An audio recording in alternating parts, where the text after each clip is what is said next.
नमस्कार दोस्तों, द हिंदी पाठशाला 91 चैनल में आपका स्वागत है। दोस्तों, हमारा प्रकरण चल रहा है शब्द युग्म। ठीक है, हमारा प्रकरण चल रहा है शब्द युग्म के प्रश्नोत्तर। शब्द युग्म के प्रश्नोत्तर तो जिसमें हम प्रतिदिन के 5 प्रश्नों को हल कर रहे हैं। तो आज का जो हमारा पहला प्रश्न है, आज का पहला प्रश्न, एक शब्द है पायस और दूसरा है पावस। दिखने में बिल्कुल एकदम समान है, लेकिन जो ये है तो युग्म एकदम जोड़ा है, समान दिखते हैं, लेकिन अर्थ जो इनका वास्तव में अलग अलग निकलता है। अब देखते हैं दोस्तों, एक का अर्थ यानी पायस। पहली बात करें हम पायस की, तो पायस यानी क्या होता है कि पायस बोलते हैं दोस्तों खीर को। किसको बोलते हैं पायस? खीर। खीर जो है ना, खीर को बोलते हैं पायस। ठीक है। और पावस, दूसरा शब्द है पावस। कौन सा? पावस। और पावस किसको बोलते हैं? पावस बोलते हैं वर्षा को। पावस बोलते हैं वर्षा को। यानी पायस यानी खीर और पावस यानी वर्षा।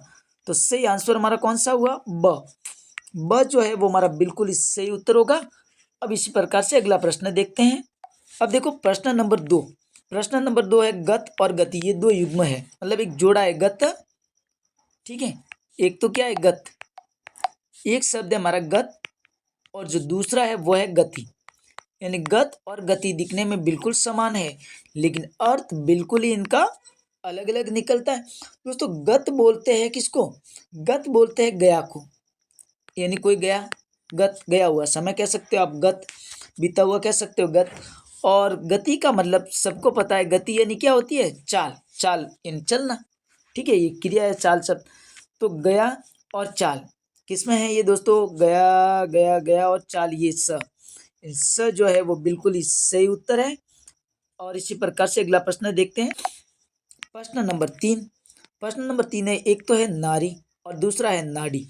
अब देखो कितना जबरदस्त एकदम समान दिखता है, नारी और नाड़ी। ठीक है, नारी और नाड़ी। ठीक है, ये है ड के नीचे बिंदी। नारी और नाड़ी दिखने में बिल्कुल समान, उच्चारण भी लगभग समान की तरह दिखता है, लेकिन समान उच्चारण नहीं है। एक नारी है, एक नाड़ी है। अड़ा अड़ा, ये उच्चित वर्ण है दोस्तों, ड अड़ा। ठीक है, तो नारी का मतलब तो होता है स्त्री। स्त्री कहो या औरत कहो, नारी मतलब स्त्री। और नाड़ी, नाड़ी किसको बोलते हैं? नाड़ी, नाड़ी बोलते हैं नब्ज को। नब्ज यानी नसें। ठीक है, नसें जो होती है ना, ये वाहिनियाँ, साइंस में वाहिनियाँ बोलते हैं। तो स्त्री और नब्ज इन बिल्कुल सही उत्तर है। प्रश्न नंबर 4। प्रश्न नंबर 4 है द्वार और दारा। ठीक है, तो दोस्तों द्वार एक शब्द तो क्या है? द्वार। और दूसरा क्या है? दारा। चलो देखते द्वार यानी क्या होता है। द्वार बोलते हैं दरवाजे को। कहता ना, वो भिक्षुक द्वार पे आया, दरवाजे पे आया। और दारा किसको बोलते हैं? दारा बोलते हैं स्त्री को। ये स्त्री का पर्यायवाची शब्द है दारा। तो द्वार यानी दरवाजा और दारा यानी स्त्री। यानी अर्थ को शब्द को थोड़ा सा लिखने में फेरबदल हो जाए तो अर्थ का अनर्थ हो जाता है। तो दरवाजा और स्त्री, ये द्वार और दारा, ये हमारा सही उत्तर है। प्रश्न नंबर 5। प्रश्न नंबर 5 है विष। एक तो है विच, विष, और एक है विष।